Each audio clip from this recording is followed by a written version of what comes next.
केरल का राजधानी तिरुवनंतपुरम का एक थाना लगता है बेंजारामुडु। वहाँ शाम के समय 24 तारीख की शाम के समय एक लड़का दौड़ता भागता हुआ आता है और बोलता है, सर मेरे को गिरफ्तार कर लीजिए, मैं अपने ही घर के 6 लोगों की हत्या करके आया हूँ और वो मैं हत्या 3 जगहों पर किया हूँ। पुलिस हड़बड़ा जाता है और समझता है कोई सिरफिरा आ गया है।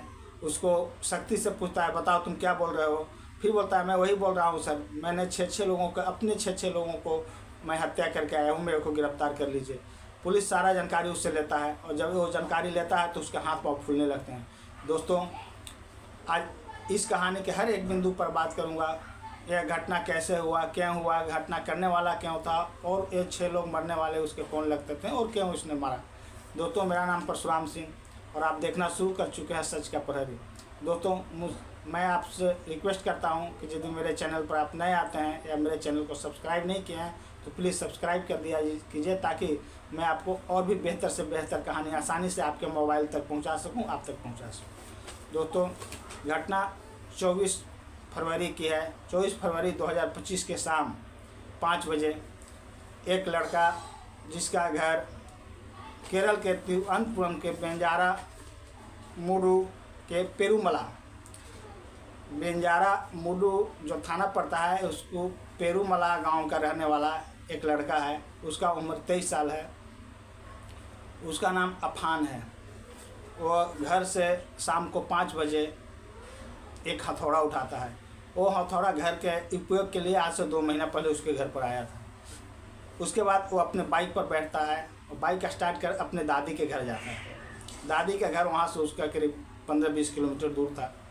वो जाता है और जैसे ही वो दादी के घर में पहुँचता है, दादी के सर पर उस हथौड़ा से ताबड़तोड़ वार कर देता है। 2-3 हथौड़ा में ही दादी गिरकर छटपटा कर मर जाती है। उसका प्राण पखेरु उनका उड़ जाता है।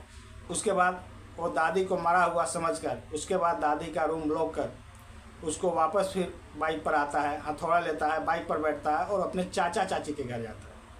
उसका चाचा चाची के घर भी उस दादी के घर से 10 किलोमीटर 15 किलोमीटर दूर था।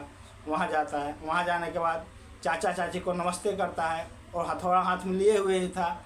उन लोगों को कुछ समझ में आता है, इसके पहले उस पर ताबड़तोड़ हमला कर देता है। पहले चाचा को समाप्त करता है और उसके बाद फिर चाची जब आती है, चाची को भी समाप्त कर देता है। दोस्तों, ये सब करते हुए उसको थोड़ा सा भी फिक्र नहीं आ रहा था, थोड़ा सा भी अफसोस नहीं हो रहा था, थोड़ा सा भी वो लड़का की कर्तव्य विमूढ़ नहीं हो रहा था। अभी तक किसी को कुछ पता ही नहीं चल रहा था, पता चलने का वो मौका ही नहीं दे रहा था। दादी को भी मौका नहीं दिया, अपने चाचा चाची को भी मौका नहीं दिया और पलक झपकते बाज की तरह उन लोग को हत्या कर दिया। उसके बाद फिर वो बाइक पर बैठता है, हथौड़ा संभाल कर रखता है। उसके बाद अपने घर पे आता है। माँ घर के कामों में लीन थी। वो जाकर पीछे से एकाएक माँ के सर पर वार कर देता है, माँ को मार देता है। उसके बाद वो अपने भाई का इंतजार करता है। छोटा भाई उसको दिखाई देता है बाहर से। छोटा भाई 13-14 साल का था।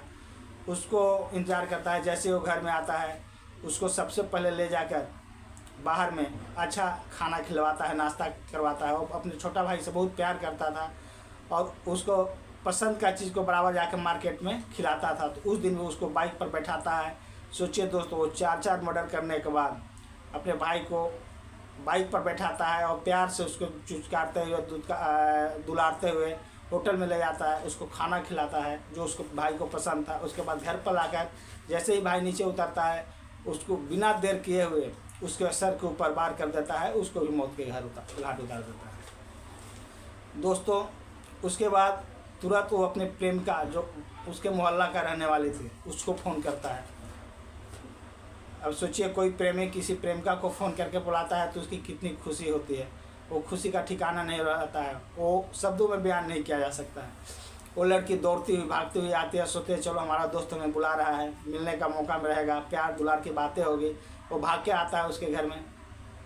जैसे ही वो आती है, वो कुछ समझ पाती कि उसके सर पर भी वो ताबड़तोड़ हथौड़ा से वार कर देता है और पलक झपकते हुए वो भी मौत में समा जाती है, गिर जाती है, छटपटा कर उसका भी प्राण पखेरु उड़ जाता है। उसके बाद वो लड़का वापस बाइक निकालता है, गाड़ी स्टार्ट करता है, बाइक पर बैठता है और वही बेंजारामुडु थाना पहुंचता है और पुलिस के सामने अपने आप को पेश करता है। दोस्तों जब ये कहानी पुलिस को बताया था और पुलिस जब बताए हुए उसके जगहों पर छापा मारने के लिए आता है, तो जैसा जैसा उसने बताया था वैसा वैसा सभी जगहों पर वो देखता है। उसने इस घटना को 3 जगहों पर घटना को अंजाम दिया था, जो 2 पुलिस चौकी के अंतर्गत आता था। पुलिस ने उन तीनों जगह पर गया और घटना को सही पाया। लाश को लोग पुलिस वाले अपने अपने कब्जे में लेते हैं और शिनाख्त करते हैं, उनको पोस्टमार्टम के लिए भेजते हैं।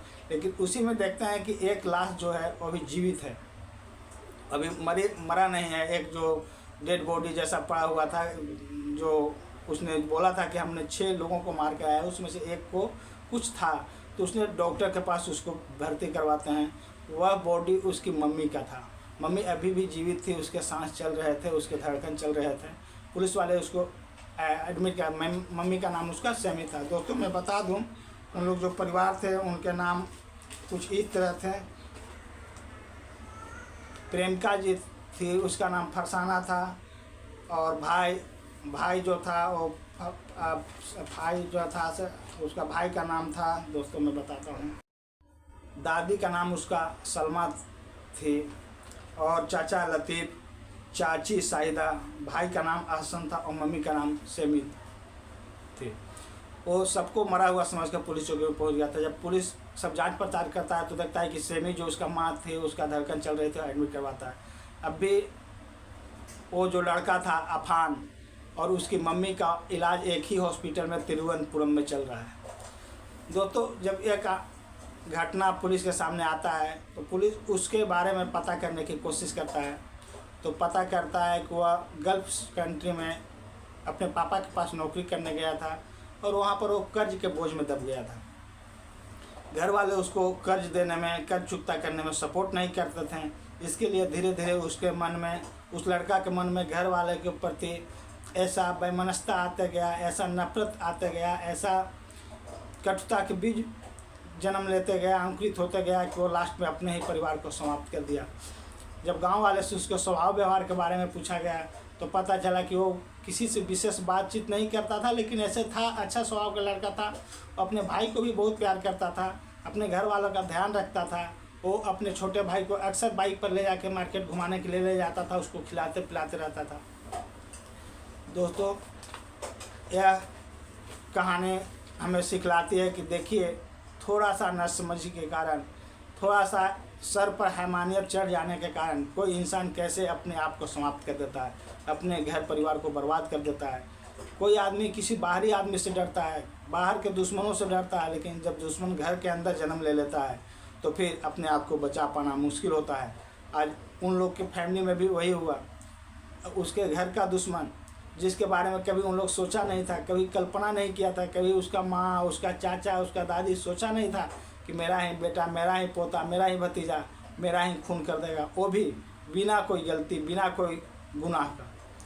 उन लोग का क्या गुनाह था? कोई गुनाह नहीं था, लेकिन उसके दिमाग में, जो अफान लड़का था, उसके दिमाग में न जाने ऐसा कैसा बहसीपन समा गया, उसने अपने ही फैमिली लोग को समाप्त कर दिया।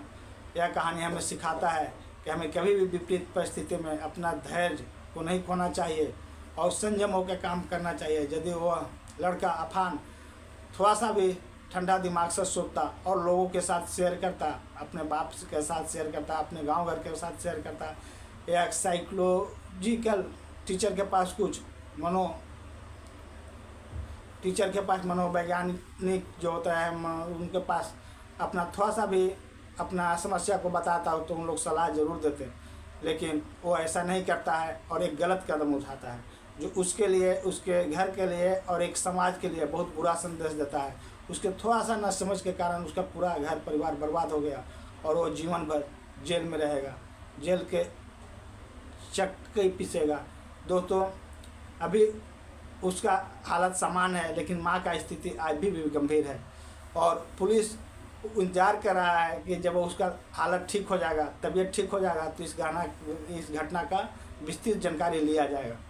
दोस्तों आपका इस कहानी में क्या राय है, आप अपने कमेंट बॉक्स में ज़रूर लिखें, मुझे आपका जवाब का इंतजार रहेगा।